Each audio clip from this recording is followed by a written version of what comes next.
Have you ever thought that you can be free of the burdens of the past? No regrets, no grudges, no old hurts.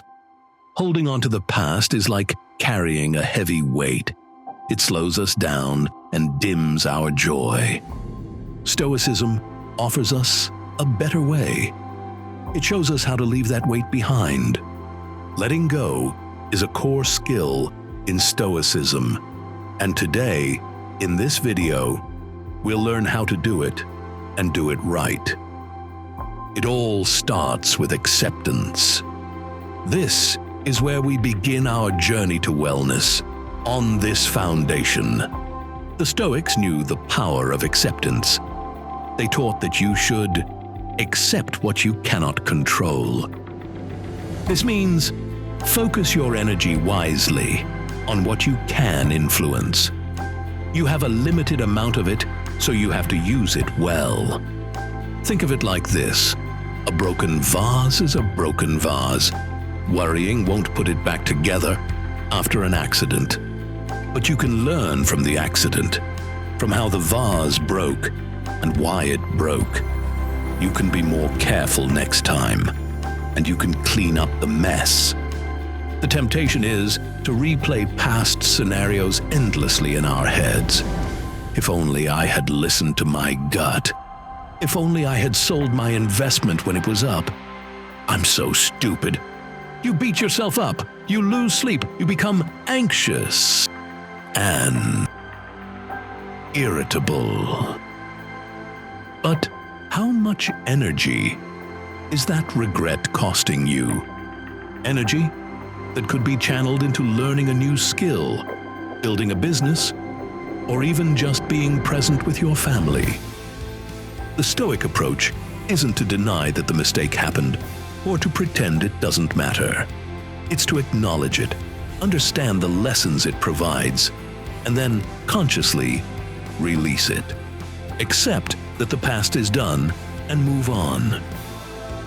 This is the first step in letting go. Stoicism teaches us to accept what's done. We can't control past events. Marcus Aurelius said it best. You have power over your mind, not outside events. Realize this and find strength. Don't let your past define you. Let it refine you. Embrace the present moment. In the end, it's the only sure thing all of us have. So we start by looking at why the thing we're trying to let go of has a hold on us. Next, we think about what we're going to replace it with inside our heads. To do this, we need to talk about stories. They shape our reality. They dictate how we feel. Think about it this way. Events are neutral.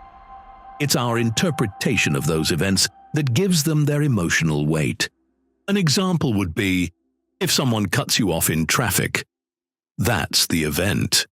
The story you tell yourself, this person is deliberately trying to ruin my day, versus maybe they're rushing to the hospital, dictates whether you feel anger and frustration or shrug it off. And that's where the power lies.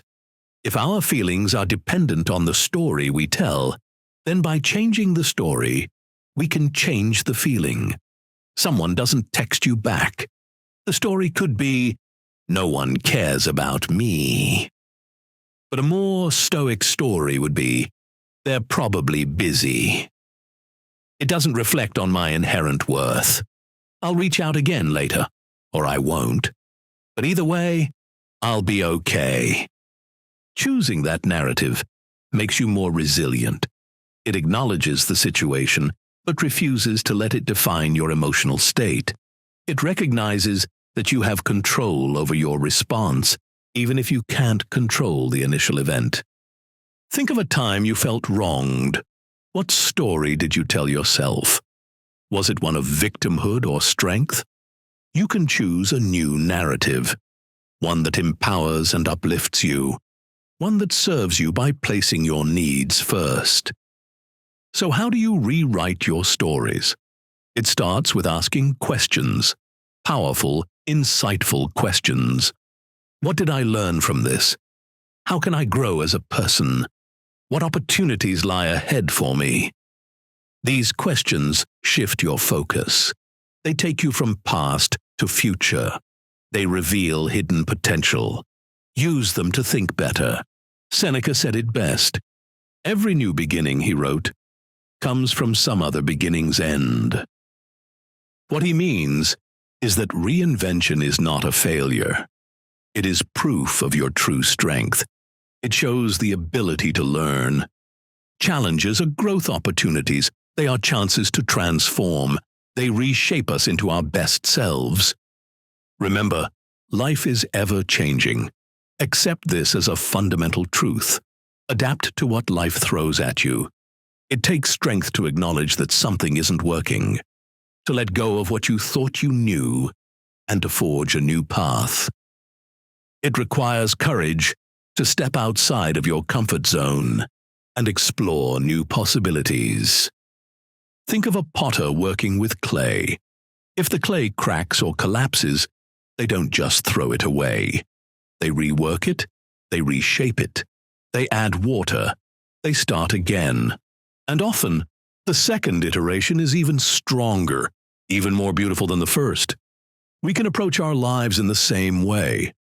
This brings us to a difficult hurdle, one that can block us from doing this. It's the fear of what people think. This fear can paralyze our growth.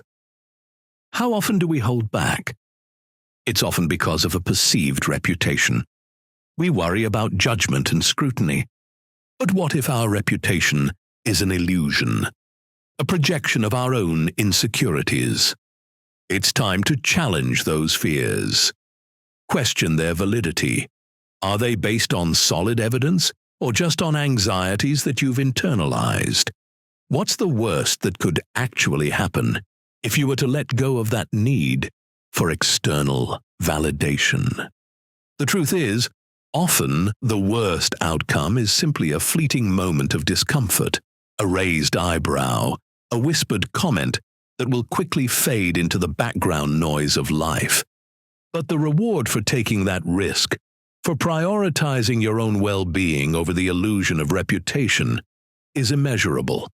It's the freedom to be yourself, to pursue your passions, to live a life aligned with your values, not with the expectations of others.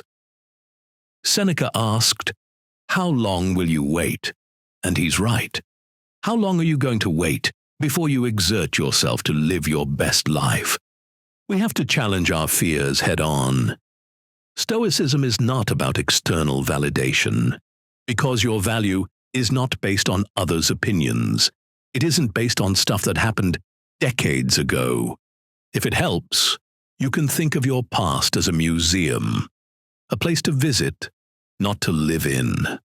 There are things to see and learn, but you can't stay there forever. Reflection helps us gain wisdom, but dwelling can trap us in pain. It's the difference between learning and reliving old mistakes. In some cases, we must choose to disengage. Step away from unproductive thoughts. It takes practice, but it's possible. You must actively want to separate for this to work.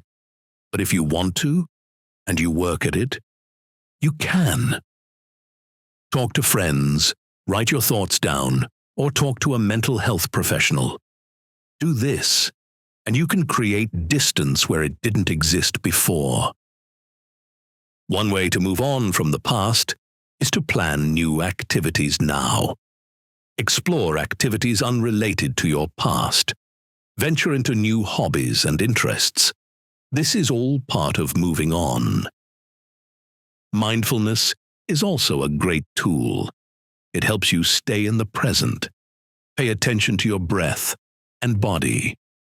A wandering mind is often an unhappy one. And keep a beginner's mind about all this to help you learn faster. Seneca, the great Stoic philosopher, said, "Every master was once a beginner too." Stephen McCraney, a modern writer, said, "The master has failed more times than the beginner has even tried." Failure is not the opposite of success. Failure is a stepping stone to success. Embrace setbacks as chances to learn. Patience is crucial to the Stoic path. Progress, not perfection, is the goal. Be kind to yourself along the way. And alongside patience, we need persistence. There will be days when you feel like you're making no progress at all, when the urge to cling to what you know is overwhelming. That's normal. That's part of the journey. The key is to keep showing up, to keep practicing, to keep reminding yourself of your goal. Inner peace through acceptance and detachment. Understand that growth is never linear. Accept that some days will be harder. Along those lines, don't beat yourself up for mistakes. Learn from them and move forward. Each mistake is a lesson learned. Focus on steady, sustainable growth. Small steps, consistently applied, matter. Aim for progress over perfection. A good question to ask yourself is, what would you do if you knew no one was keeping score? Strip away the expectations, the pressures, the fear of judgment. What remains? That, my friends, is where you'll find your true north. So many of us are trapped in cycles of seeking external validation. We chase promotions, buy things we don't need, and contort ourselves into shapes we don't fit, all in the hopes of earning approval. But the Stoics understood that true fulfillment comes from within. It's about aligning your actions with your values, regardless of the applause or criticism that may come your way. The reason is because external validation is a trap. It makes you a puppet on strings. Others control your actions and emotions. Intrinsic motivation is the antidote. This comes from within, from your core. It fuels your purpose and passion. The Stoic way is to act authentically, discover your passions, and pursue them fearlessly. Do this regardless of other opinions. Your life is your own story to write. A fulfilling life begins with understanding your values. What truly matters to you? Is it integrity? Is it family? Is it service? Identifying your core values is like setting the compass for your journey. It guides your decisions and helps you stay on course, even when things get rough. Next, think about your goals. What do you want to achieve in your career and relationships? Be specific. Don't just say, "I want to be happy." Ask yourself, what does happiness look like for me? What actions would make me feel happy? Finally, and this is crucial, break down those goals into smaller, actionable steps. Don't get overwhelmed by the enormity of it all. What's one small thing you can do today, this week, this month, to move closer to your desired outcome? Focus on those small steps, celebrate your progress, and keep moving forward. Remember, even the longest journey begins with a single step. Don't wait for life to happen to you. Go out and make it happen. Channel your inner Stoic leader. Each small step builds momentum. Momentum creates real change. So take that first step now. Embody action over analysis. While thinking is obviously important, overthinking can become a form of paralysis. It stops us from doing what matters. What happens when we overthink? We end up underfeeling everything. We miss the joy of experience. We lose sight of the present moment. Walt Disney, a leader who wrote the book on turning dreams into reality, once said, "The way to get started is to quit talking and begin doing." That sentiment is incredibly Stoic. Don't let the perfect be the enemy of the good. Don't wait for all the answers, because they simply won't come. Movement itself can create momentum. Clarity comes from the doing. It does not come from more thinking. Even imperfect action is progress. Any progress is better than nothing. Just keep going toward your goals. Now, let's talk about momentum. Momentum is key to mastering letting go. It comes from consistent, unbroken action. Think of a massive boulder. You can't move it with one push, but repeated efforts will make it roll. Consistent actions are far more effective. They beat grand gestures every time. Think slow and steady wins the race. Dale Carnegie said it perfectly. Inaction breeds doubt and fear, while action breeds confidence and courage. Small wins fuel bigger achievements. Each action builds upon the last. Over time, this reduces anxiety about outcomes. Sustainable habits are the goal. Create habits supporting desired outcomes. These give you a sense of control. These also reduce fear of the unknown. This is a hallmark of Stoic acceptance. It makes letting go that much easier. So how do you take back control? With an action plan. That's how. It turns Stoic theory into real change. A roadmap helps you make progress. It keeps you from getting lost. Right now, start thinking about how you'll build that roadmap. First, find the problems. What can I control? What can't I control? Write it down. With that as your base, set realistic goals. Don't try to change everything at once. One small change can make a difference, and many small changes can change everything. So break those goals into small tasks. Big steps are scary. Small ones aren't. Small victories build momentum and drive. Finally, seek accountability. Tell a friend what you plan to do. Ask them to check in on you weekly. You might even do the same for them.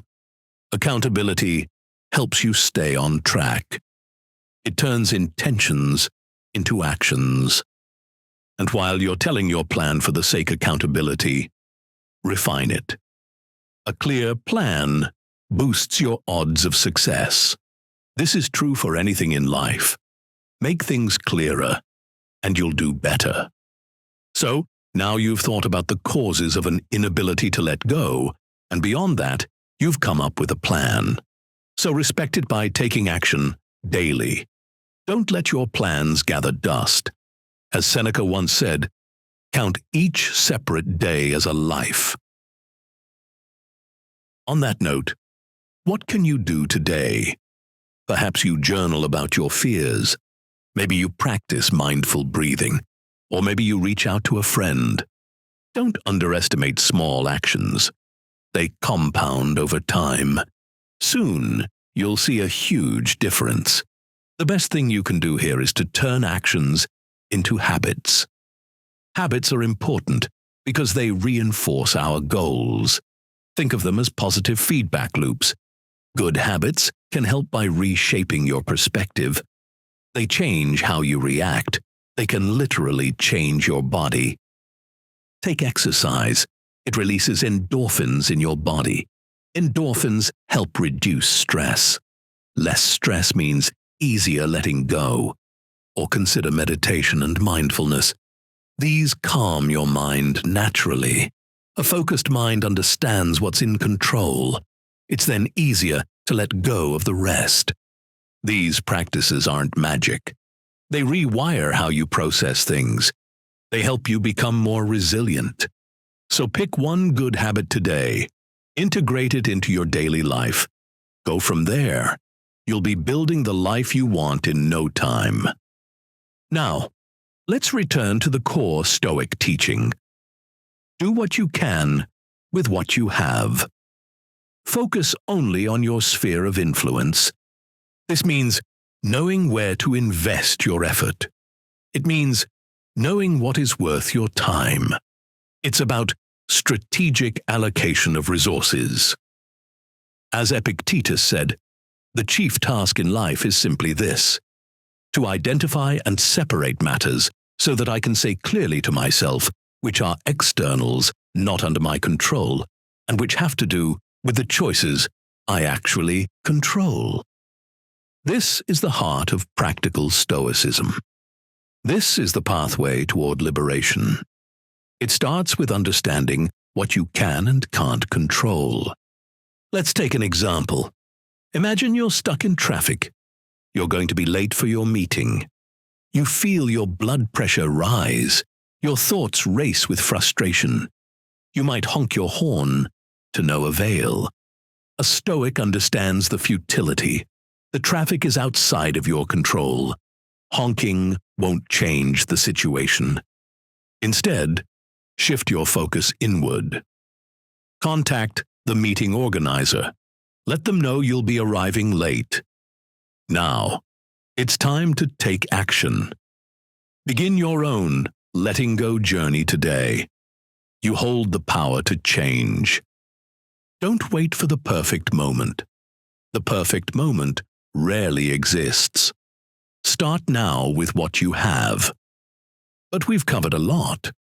How do we start? Let's look at a few practical steps.